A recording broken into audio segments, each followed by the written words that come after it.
All right, so it's the Friday edition of the Marketplace, and you can trust me to bring to you topical issues in business on this edition of the show. Now to a very fair story. Finance Minister Ken Ofori-Atta has given government firm assurance of instituting fresh measures to help sustain cedi's recent marginal stability. This was after the local currency gained in value by 30 pesos and was selling at 5 cedis 60 pesos. Our checks show that as of this afternoon, it remains stable against the dollar, which is unprecedented. Mr. Ofori-Atta has also been highlighting some of these new measures that could check the demand for excessive dollars. As you know, we went through Parliament with the bridge finance, and that has been concluded. So the central bank, has that money. Cocoa Board also concluded its 300 million facility. So that's nearly $1 billion that's coming. The Eurobond roadshow is going well. We'll be in London for the final meetings on Monday, and we expect to have a very successful flotation of $3 billion. So I think, with that and the fundamentals being as good as they are, we expect a reversal and stability. I think maybe the confluence of things in the first quarter, i.e., the first quarter is usually where the pressures are for dividend and coupon externalization, trade flows, etc., compounded by strengthening of the dollar, and I think for us specifically is the issue of concluding of the IMF program maybe has led to some uncertainties by the investor community. But I think what we are doing now will reverse it. But more significantly for us as Ghanaians is to realize that exchange rate is a price, which means just demand and supply. And really we should look at the structure of our current account so that we are not an import-dependent country. Because once we eliminate that, the yo-yoing of the cedi will be eliminated, and that's the key thing. So what we are doing is that we are going to have a comprehensive review very soon of all of our port charges and statutory charges there, to make sure that we are the most efficient port and most competitive port, so we don't import in inflation from outside. And that is going to be done in the next few weeks. When you spoke to us in Parliament, were you looking through the crystal ball? If you monitor trading yesterday with respect to the currency, there have been some marginal appreciation already, and the market is already responding to what you said. There's rally on the market, actually. What do you make of this development?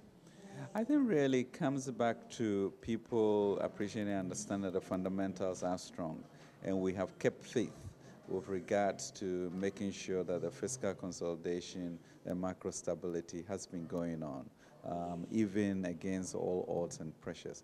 I think that's what you are seeing, and therefore we are expecting the pricing on the Eurobond to also be actually quite good. And so it's a very unfortunate turn of events. And we hope to reverse and recapture. The government is committed to it in terms of the fiscal prudence as well, to ensure that this stability that we are seeing is continued going into an election year so soon. More than ever we are, because you recall that I went to Parliament for Act 92, which is the fiscal responsibility, and actually put the Minister of Finance's neck on the line if we miss those targets. So the commitment is unequivocal, and we are going to keep to it. And I think the buffers of the responsibility, the advisory councils, etc., all will lead to that sense of stability. But truly, for us as an import-dependent country, that has to change, because that fundamentally then changes the whole issue of foreign exchange. And that's why we are coming out with this comprehensive review of the ports, for starters, and also beginning to look at, the whole support of the 1D, 1F, agric, planting for food, etc. So we begin really to reduce this $2.4 billion of imports that we have for food, etc. Now, the Ministry of Food and Agriculture is working to attract more youth into the agriculture agriculture industry as it introduces an agric engineering policy and strategy document. The document, which is currently at the validation stage, was developed through collaboration with the Ministry of Food and Agric, the United Nations Food and Agriculture Organization, and some experts in the agric sector. Deputy Minister for Food and Agriculture, George Udro, in an interview noted the implementation of the policy will help boost government's mechanization agenda for the sector. According to research, it is estimated that the use of proper equipment can increase productivity by up to 30% and reduce cost of cultivation by up to 20%. To increase productivity and reduce labor time, the Ministry for Food and Agriculture is embarking on a mechanization agenda across the country. As part of the mechanization process, the ministry is working to have an agriculture engineering policy and strategy document to help streamline the process. George Odro is the Deputy Minister for Food and Agriculture.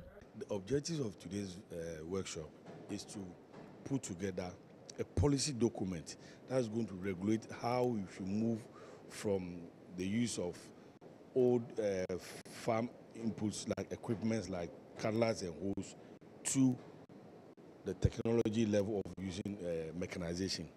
We want to transform the agricultural sector through mechanization, and without a policy document to regulate it, it will be very difficult.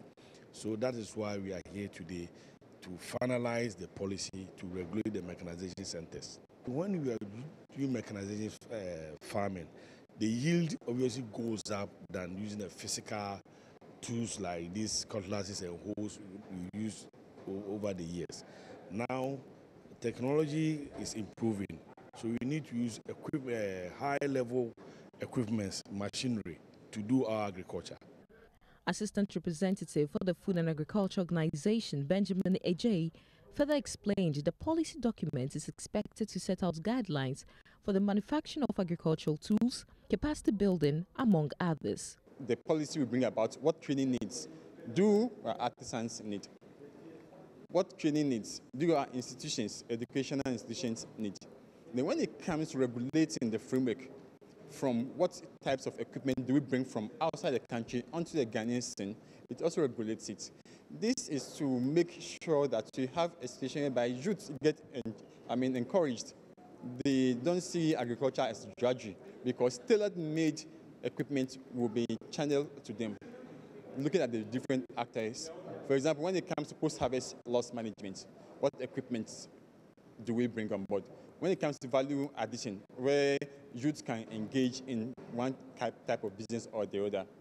And it also helps to further get the flagship programs of government to gel very well. That, for example, the PFG. Meanwhile, Minister of State in charge of Agriculture, Dr. Nuru Jile, has announced that government will this year support the implementation of more modules for the Planting for Food and Jobs program.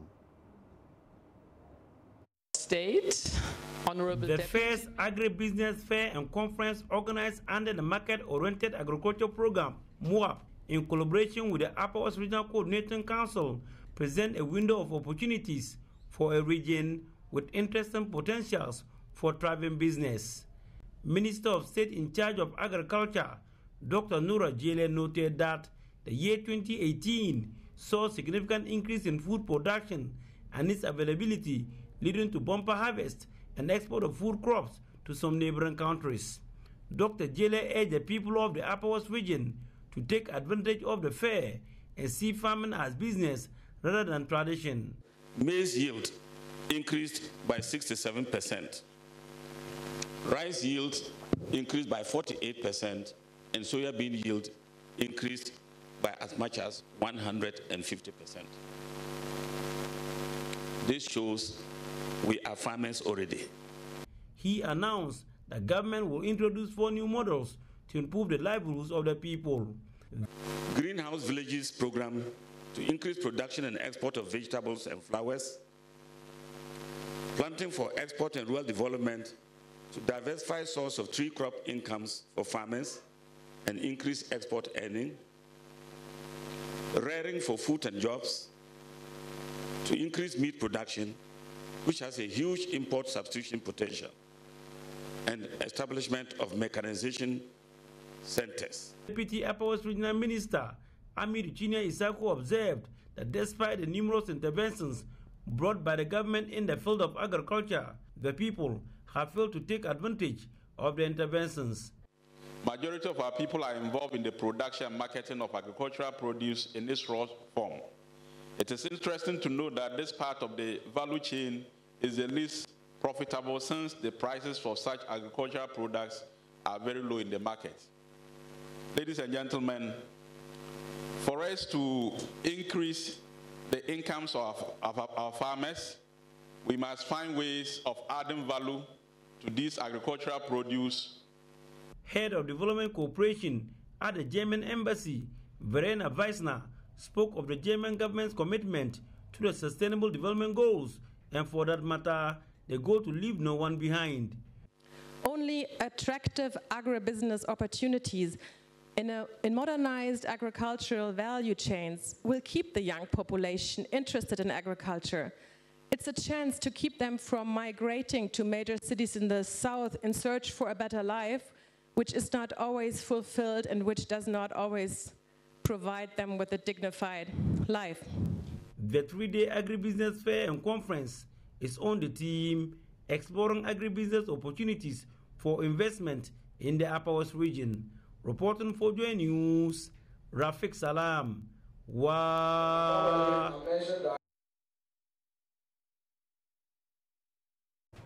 And back here in Accra, Ghana is joining the whole world to mark World Consumer Rights Day today.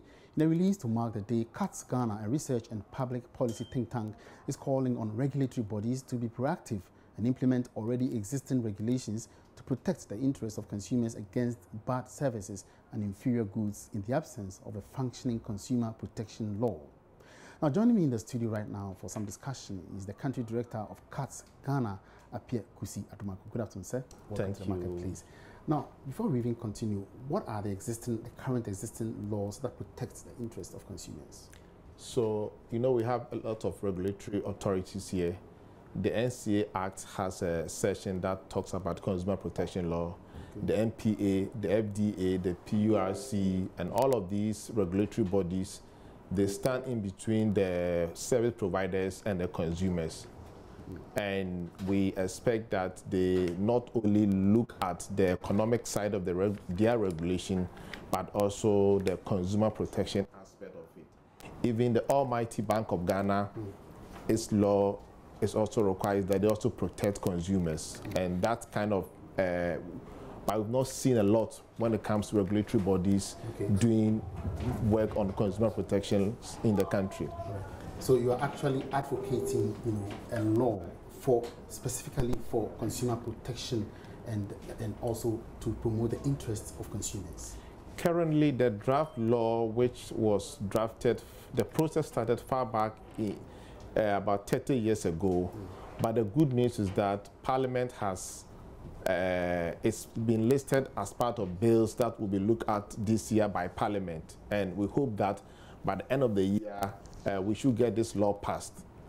And even MPP during their manifesto also mentioned that they were going to see to the passage of the law.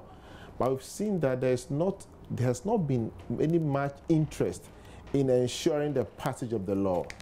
Businesses are not for it, and neither the consumer drive also ensuring that that law gets passed is also limited. All right. Now, you've outlined some areas that consumers are shortchanged in the process, day-to-day deliberations. Now, which are some of these areas and why? Let's start from the banking sector.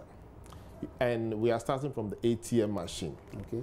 You know, if you have an ATM with your banks, the bank charges you a flat fee. I pay 5 cedis every month for usage of my ATM card. Sure.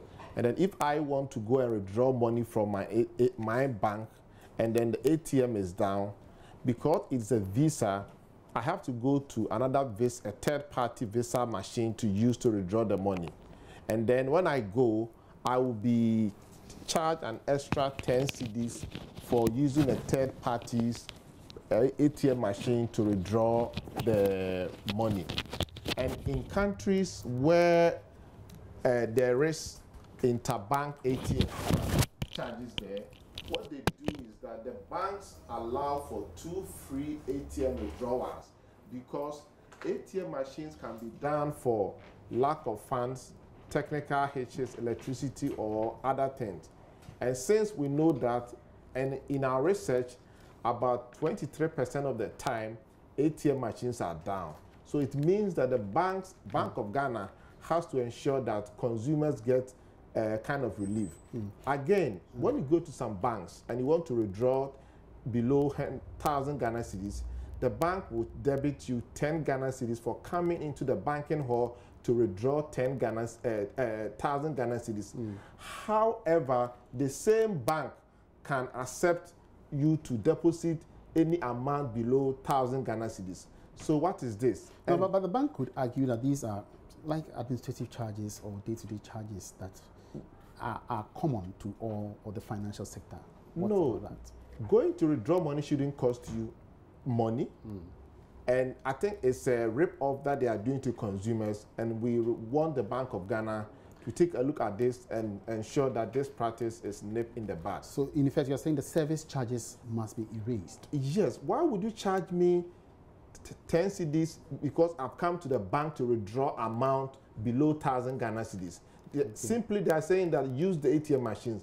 But it is not compulsory for everybody to use ATM machine in this country. And number two, even what is the median income in Ghana is less than 700 Ghana cedis. Okay. So that means that about 50% of Ghanaians earn less than 700 Ghana cedis a month. And if they all walk into the bank to withdraw money and then you want to charge them, then I think it's not fair to consumers. All right, let's go to the power sector. What are some of the challenges that consumers are facing? For power sector, we did a survey and about 65% of consumers have indicated that they have seen that their prepaid meter is running faster than before. Meanwhile, tariffs have not changed. And so we don't know whether there has been some softwares revision there or whatever. Okay. And it's not making people to even yearn for the good days of the postpaid meter. And now that we have the PDS and MIDA and the PRC, I think that PRC has to take a second look at the existing meters to ensure that whether there are some glitches that is causing people meter to run faster than it should be. Okay. Now, what about the aviation field? You're also concerned about some short changes there within the sector. In the aviation sector, we found out that airlines operating in Ghana, when they come to Ghana, they lower their standard of care because there is no consumer protection law in the aviation sector. When you travel and your bags delay, per international laws and rules, the airline is supposed to what? Even compensate you, and when your luggages arrive, they are required to even bring it to you at your address. But in Accra here, when you suffer a luggage delay, you don't get any compensation. Number two, when your flight is even delayed for certain hours, the airline is required to pay for some compensation or even pay for some lunch. Or when your flight is even cancelled, they'll ask you to go home and come the following day. But in their own countries, they cannot do some of these things. But because we don't have regulations here, or our regulators are weak, the airlines are having a field day. And we are saying that they have to be very proactive in terms of protecting consumers against the bad corporate behavior. Okay. Now, you've also mentioned the road and public safety. What about that? So when you drive around, you see that on a highway, you can easily run into a ditch. And it's just a small pothole that needs to be fixed. And the highway authorities run on it every day, and yet they are not resolving it. Traffic lights are not working around the cities. And I mean, there's so many issues of garbage that have been left unattended. And these things pose dangers to public safety. And we are saying that city authorities have to do more to protect consumers who live in the cities, because one of the rights of a consumer is the right to public safety. All right, now, Mr. Appiah, it looks like all these concerns have been highlighted on one platform or the other, but we've not seen, any change, so to speak. So beyond this, what is CAT Ghana hoping to do to make sure that the change is effected this time around? So what we are trying to do is that we've started engaging with regulatory bodies one after another based upon the research that we undertook and the findings and to see how to address some of them. And we are very hopeful that some of them have expressed interest in moving forward some of the recommendations. And we hope that we can see a better deal for everybody, including those regulators themselves, because they are also consumers in the marketplace. Many thanks for your time. Mr. Apia Adoma Kunkusi is the country director for CATS Ghana, and he's been highlighting the advocacy think tank's major objectives for the year as the world marks World Consumer Rights Day today.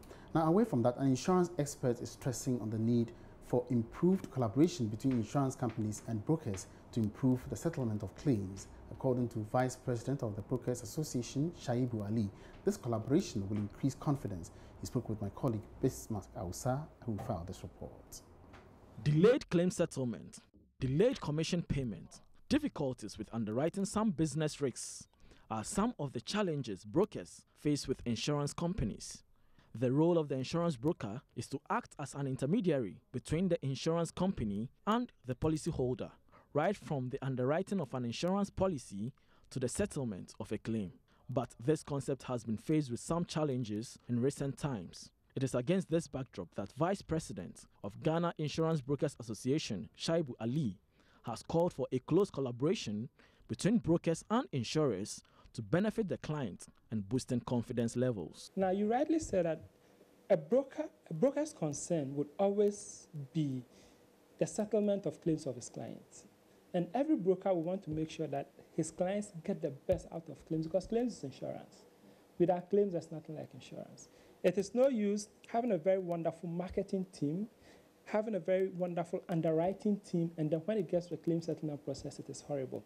And so that is where brokers would always fight insurers. One has to do with admission of liability. Two has to do with the agreement on the quantum. And so you oftentimes find that while the broker wants to push for the quantum to be up, the insurer wants to push for the quantum to be low. By the end of the day, we fight and then we reach an agreement. So that is the business we find ourselves in. Mr. Ali has, however, endorsed this year's edition of the Joy Business Financial Services Forum, which will focus on the insurance sector. It's a good thing. I always say that a lot of meat does not spoil soup, right?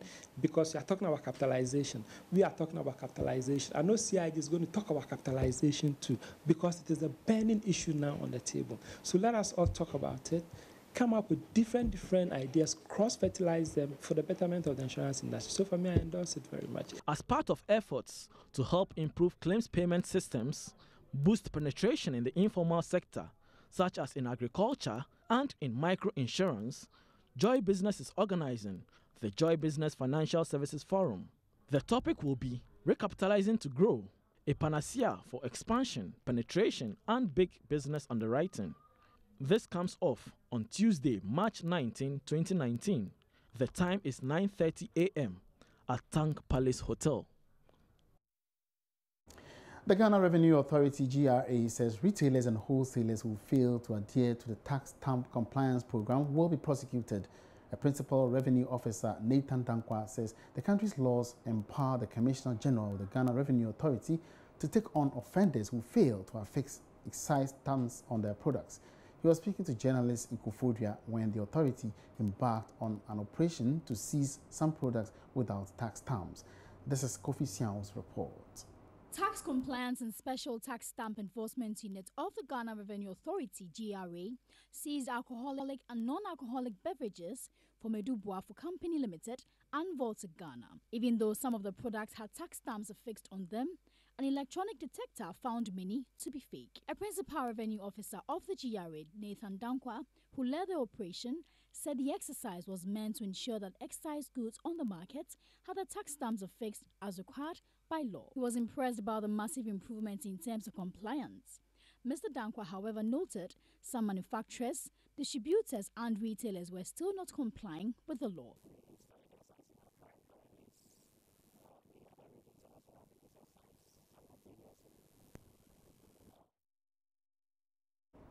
And on that note, we draw the curtains down on this afternoon's edition of The Marketplace. It's been a great company within the whole week, and I hope you enjoyed every aspect of the show. My name is Emmanuel Abuaji. We have enjoyed the weekend.